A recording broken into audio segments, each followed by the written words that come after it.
بله موشک هایپرسونیک هم میذاری برای وقتی که طرف خواست تهدیدات اتمی بکنه. هر چیزی در اتاق جنگ اینا بحث موازنه هست، همینطوری بحث احساسی نیست که شما گفتید اسرائیل از بین میره چرا کاری نکردید.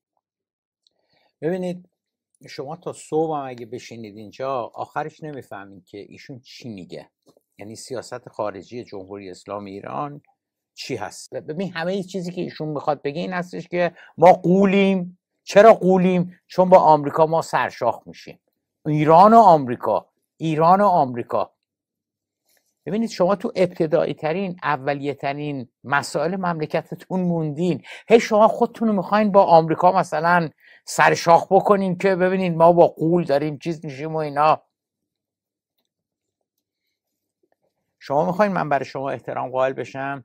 شما اگه دریاچه ارومیه رو نذاشته بودید خوش بشه، من برای شما خیلی بیشتر احترام قائل میشدم تا سرشاخ شدم با آمریکا.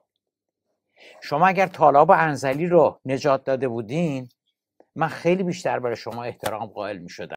آقای دکتر زیبا کلام، امنیت پایه هر کشوریه. شما اصلا تو رویایین، توی کره دیگه هستیم، واقعا تو برج آج دارین زندگی میکنین. شما اصلا تو جامعه زندگی نمیکنین، شما واقعیت‌های جامعه رو نمیبینین. همین تو رویا ما با آمریکا چیز هستیم.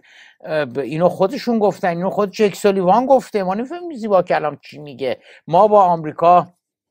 آقای زیبا کلام دست بردار. ببین چقدر مظلومن اینا، چقدر اینا مظلومن.